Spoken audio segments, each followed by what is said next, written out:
నమస్తే. ఇన్నాళ్ళు నన్ను సపోర్ట్ చేస్తూ, ఎంకరేజ్ చేస్తూ మీ ప్రేమని నాకు అందిస్తున్న ప్రతి ఒక్కరికి కృతజ్ఞతలు. అలాగే ఈ వీడియో కూడా ఖచ్చితంగా మీకు ఉపయోగపడుతుంది. లైక్, షేర్ అండ్ సబ్స్క్రైబ్ చేసి మీ సపోర్ట్‌ని నాకు అందించండి. అలాగే ఈ వీడియో పట్ల మీకున్న అభిప్రాయాన్ని కామెంట్ సెక్షన్‌లో కామెంట్ చేసి తెలియజేయండి. ఇప్పుడు వీడియోని చూద్దాం. నమస్తే. Welcome to our channel. నేను పద్మిని. ప్రస్తుతం మనతో పాటు ప్రముఖ ఆధ్యాత్మికవేత్త, ఆస్ట్రోన్యూమరాలజిస్ట్, ఎనర్జీ వాస్తు స్పెషలిస్ట్, శ్రీ విద్య ఉపాసకురాలు శ్రీమతి జయప్రద గారు మనతో పాటు ఉన్నారు. మాట్లాడదాం. నమస్కారం అండి. నమస్తే అమ్మా. శ్రీమాత్రే నమః. బాగున్నారా? బాగున్నాం. 15 రోజులైంది మీరు వచ్చి, తెలుసా? గుర్తున్నామా మేము? గుర్తున్నా. నన్ను పద్మిని.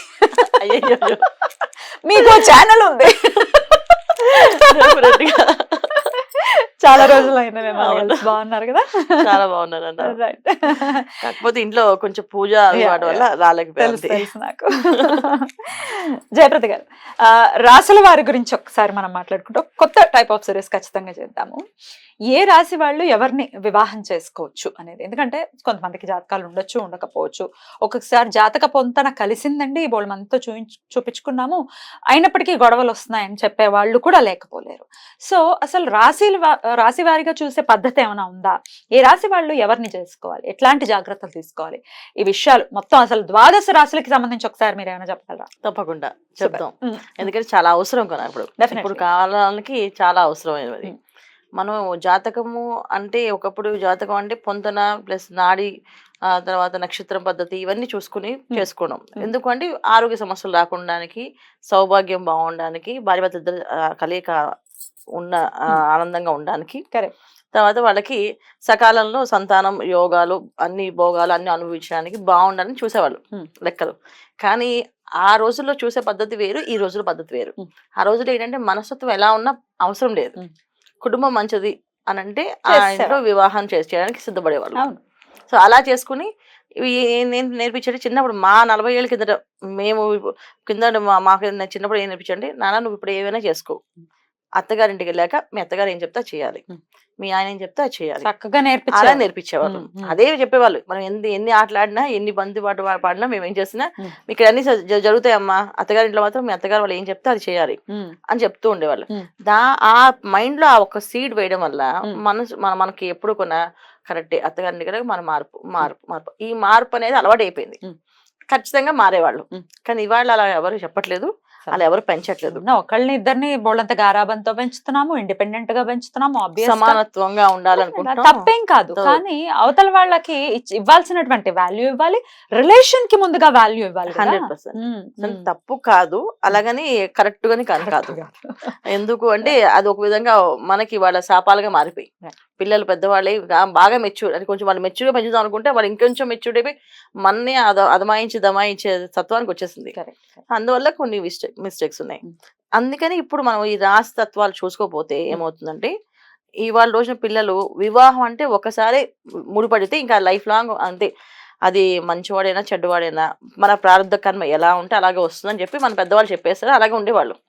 ఇవాళ అడ్జస్ట్ అవ్వట్లేదు. ప్రారంభ కర్మలో అవన్నీ తీసి పక్కన పడేసి, నాకు వాళ్ళ మైండ్ సెట్ నాకు నచ్చలేదు, వాళ్ళ మనసుతో నచ్చలేదు తీసేసి మళ్ళీ డివోర్స్ తీసుకుంటున్నారు, ఇంకో వివాహానికి ఈజీగా వెళ్ళిపోతున్నారు. నెక్స్ట్ వచ్చే వాళ్ళలో కూడా మైనస్లు ఉంటాయి, ఏ మనిషిలో ఉండవు మైనస్లు ఉన్నా, మళ్ళీ ఇంకోటి చేసుకుంటామని చెప్తున్నారు. అలా తయారయ్యారు ఇప్పుడున్న యువతి. అందుకని ఒకసారి ఆచితూచి మనం అడుగు వేస్తే వివాహం, దాంపత్య జీవితం అనేది. మరి ఏ రాశి వాళ్ళు ఎలాంటి జాగ్రత్తలు తీసుకోవాలనేది ఇప్పుడు ఒకసారి తప్పకుండా. మరి సింహరాశి వారు, వీరు ఏ రాశి వాళ్ళని వివాహం చేసుకోవచ్చు, ఏ రాశి వాళ్ళని చేసుకోకూడదు, ఏ రాశితో జాగ్రత్తగా ఉండాలి? సింహరాశి ఏంటంటే కంప్లీట్ గా వాళ్ళ జాతకంలో యోగాలు ఉండబట్టి వాళ్ళ అదృష్టం ఉండన. సింహరాశి అందరూ అనుకుంటారు సింహం అంటే చాలా గ్రేట్ అని, రాయల్ లైఫ్ అని. నిజంగా రాయల్ గా వీళ్ళు ఉంటారు, కానీ లైఫ్ ఉంటుందా ఉండదు అనేది వాళ్ళ జాతకం మీద ఆధారపడుతుంది. సో రాయల్ గా ఉండడం వీళ్ళకి మొదటి నుంచి వీళ్ళకి ఉండే లక్షణం. అది బై బర్త్ వీళ్ళ ఏది విషయాన్ని తొందరపడి ఏది అడగరు, ఓపెన్ అవ్వరు. అబ్బాయిలైనా అమ్మాయిలైనా చాలా గుడ్డుగా చాలా గుడ్ పర్సనాలిటీ చెప్పాలంటే. సో మా దగ్గర లేదని అడగరు, కావాలని అని అడగరు, అలాంటి లక్షణం ఉన్నవాళ్ళు వీళ్ళు. సో వీళ్ళకి వివాహ జీవితంలో ఆడపిల్లలు అయితే చేసుకునే వాళ్ళకి అదృష్టవంతులు, కానీ సింహరాశి అబ్బాయిలకి అయితే చేసుకునే వాళ్ళకి కొంచెం ఇబ్బంది. ఎందుకంటే వీళ్ళ తత్వం ఎలా ఉంటుందంటే, ఒక్కొక్క రోజు ఒక పద్ధతిలో వెళ్తారు వీళ్ళు. ఇవాళ నాకు ఇలా నచ్చింది, ఇలా చేద్దాం అనుకుంటున్నాను అని చెప్తారు. అది జనరల్ గా ఇష్టపడరు. భార్యాభర్తలు అన్నాక ఒక ట్రాన్స్పరెన్సీ కంపల్సరీగా ఉండాలి, ఒక నిజాయితీగా ఉండాలి, సో అబ్బాయిల విషయంలో తక్కువ ఉంటాయి. వాళ్ళ వ్యాపారాలు తగ్గట్టుగా, ఉద్యోగాలు తగ్గట్టుగా, వాళ్ళ జాతకాలు తగ్గట్టుగా వీళ్ళు మారిపోతుంటారు అబ్బాయిలు. అమ్మాయిలు మాత్రం ఒకే పద్ధతి, ఇల్లు శుభ్రం పెట్టుకోవడం, ఇల్లు అందంగా ఉంచుకోవడం, హస్బెండ్కి ఏం కావాలో అన్ని చూసుకోవడం, టైం టు టైం ఫుడ్ పెట్టడం, టైం టు టైం అన్ని టైం టేబుల్ డిసిప్లైన్ గా అంటే ఇల్లంతా ఒక ఆర్గనైజ్ గా సర్దుకోవడం, నీట్ గా ఉంచుకోవడం, హస్బెండ్ టైం రాగానే వండి పెట్టడం, నచ్చిన వంటలను తెలుసుకోవడం, అవే వండడం, సో ఆయనకి కావాల్సిన రకంగా పూజ చేయడం, ఇవన్నీ సింహరాశి అమ్మాయిలు చేస్తారు. సో అబ్బాయిలు వచ్చేటప్పటికి డిఫరెంట్ యాటిట్యూడ్స్ ఉంటారు అబ్బాయిలు.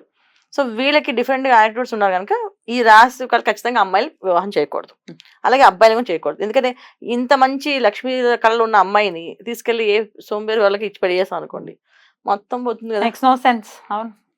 అది సో డెఫినెట్ గా మంచి వాళ్ళని చూసి పెళ్లి చేయాలి, సింహరాశి అబ్బాయిలు కానీ అమ్మాయిలు కానీ. సో వీళ్ళు చేసుకోకూడని అమ్మాయిలు కానీ అబ్బాయిలు కానీ ఎవరంటే కర్కాటక రాశి వాళ్ళు, కన్యా రాశి వాళ్ళు, తర్వాత మా మిథున రాశి వాళ్ళు కూడా చేసుకోవద్దు.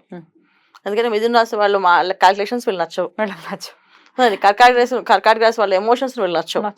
ఎందుకంటే ఎమోషన్ గా నన్ను బ్లాక్ మెయిల్ చేయకంటారు హస్బెండ్స్. ఏంటి నువ్వు అయ్యో ఇదేంటి నేను ఆయన తగ్గట్టు మారదు అనుకుంటుంటే మరి నువ్వు మరి అంత అవసరం లేదు, నువ్వు ఇలాగ ఉండు అని చెప్పి వాదిస్తుంటారు. సో బాధపడతారు. సో అంతే. కన్యా రాశి వాళ్ళు వీళ్ళు ట్రెండ్ సెట్ తగ్గట్టుగా మారిపోతుంటారు రోజు రోజుకి. అది అసలు డైజెస్ట్ అవ్వలేదు. సో అందుకని చేసుకోవద్దు. రైట్. మరి చేసుకోదగ్గ రాశులు ఏంటండి సింహరాశి వారికి పడే రాశులు? సింహరాశికి పడే రాశులు అంటే వాళ్ళ పద్ధతి అర్థం చేసుకునే వాళ్ళు మేషరాశి వాళ్ళు. ఎందుకంటే వీళ్ళు స్లోగా ఉన్నారనుకో వాళ్ళు పరిగెట్టిస్తారు.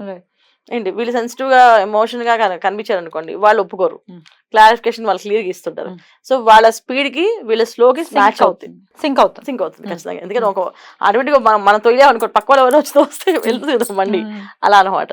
సో అందుకని మేషరాశి వాళ్ళు పర్ఫెక్ట్ గా మ్యాచ్ అవుతారు. అమ్మాయిలు అబ్బాయిలు సింహరాశి అమ్మాయిలకి మేషరాశి అబ్బాయిలు సూపర్ గా సెట్ అవుతారు. సూపర్ అంటే సూపర్, ఇంకా మామూలుగా ఉండదు. ఇంకా వాళ్ళిద్దరూ అన్యోన్య దాంపత్య జీవితానికి వీళ్ళే అన్నట్టుగా, అంటే మేడ్ ఫర్ ఈచ్ అదర్ లా ఉంటారు కపుల్. కానీ మళ్ళీ అబ్బాయిలు అక్కడ అమ్మాయిలు ఉన్నప్పుడు కొంచెం డిఫరెన్స్ వస్తుంది. మేషరాశి అమ్మాయి సింహరాశి అబ్బాయికి కొంచెం డిఫరెన్సెస్ ఉంటాయి. మళ్ళీ అమ్మాయి అగ్రెసివ్ గా ఉంటుంది, ఇతను కొంచెం బద్ధకంగా ఉన్నాడు అనుకోండి, ఒప్పుకోదు, గట్టిగా వాదిస్తుంది, పోట్లాడుతుంది, గట్టిగా మాట్లాడుతుంది, డెఫినెట్ గా ఇబ్బంది పడతారు. ఆఫ్టర్ మేషరాశి ఇంకే రాశి సూట్ అవుతుంది సింహరాశికి? సింహరాశికి మేషరాశి లేకపోతే మీనరాశి సూట్ అవుతుంది. మీనరాశి సూట్ అవుతుంది. ఎందుకంటే వాళ్ళ పూజ అనుష్ఠానం లేకపోతే వాళ్ళ డిసిప్లిన్ లో తగ్గట్టు వీళ్ళు రావాలని లాక్కు రావడం చేయడం జరుగుతుంది. ఖచ్చితంగా చేసుకోవచ్చు. అయితే ఆల్రెడీ అయిపోయింది సింహరాశి జాతకులమే మేము మీరు చెప్పిన రాశులు ఏవైతే వద్దన్నారో ఆ రాశి వాళ్ళనే పెళ్లి చేసుకున్నాం. మరి ఎట్లా, మాకేంటి ఆల్టర్నేటివ్ అంటే ఏం చెప్తారు? అమ్మాయిలు అయితే ఆ హస్బెండ్స్ మార్చుకోవడానికి పాప ఎన్నో ప్రయత్నాలు చేస్తుంటారు ఇప్పటికే వాళ్ళు బాగా. సో వీళ్ళు చక్కగా సుబ్రహ్మణ్య స్వామి ఆరాధన చేయడం వల్ల వాళ్ళ మాట వినే అవకాశం ఉంటుంది. అబ్బాయిలు అయితే సో వైఫ్ తగ్గట్టుగా ప్లాన్ చేసుకోవాలి. సో వైఫ్కి ఏమో కోరుకుంటుందో అది రెస్పెక్ట్ వీళ్ళు ఇచ్చి కంపల్సరీగా అమ్మాయికి సాటిస్ఫై చేయాలి. వీళ్ళు చేయడం వల్ల ఏమవుతుందంటే వీళ్ళకి ఆర్థికంగా బాగా మెరుగుపడతారు. తర్వాత వీళ్ళు ఉన్న స్థానాల కంటే పై స్థానానికి వెళ్ళే అవకాశం ఉంటుంది. ఇంకా సింహరాశి అంటేనే ఎప్పుడు ఏంటంటే ఒక్కొక్క స్థానం నుంచి డే బై డే గ్రోయింగ్ అయ్యే స్టేజ్ అది సింహరాశి అనేది. కానీ ఇక్కడ ఏమవుతుంది, ఇక్కడ వైఫ్ బాధపడినా ఒకళ్ళ హస్బెండ్ బాధపడే అవకాశం ఉండదు. సింహరాశి అమ్మాయిలు బాగానే ఉంటారు. మెయిన్ హస్బెండ్సే వైఫ్ తో ఇబ్బంది పడుతుంది. సో హస్బెండ్స్ కొంచెం మారి అమ్మాయిలకి కావాల్సిన విధంగా తయారు చేసి ఇవ్వగలిగితే కనుక best of the best life. Beautiful. అలా బెస్ట్ లానే ఉండాలి. చాలా బ్యూటిఫుల్ గా లైఫ్ ని వీళ్ళు ఎంజాయ్ చేయాలని మనస్ఫూర్తిగా కోరుకుంటూ ఇక నెక్స్ట్ ఎపిసోడ్ లో కన్యా రాశి గురించి మాట్లాడుకుందాం. థ్యాంక్ యూ సో మచ్ అండి. నమస్తే. నమస్తే అమ్మ. శ్రీమాత్రే నమః.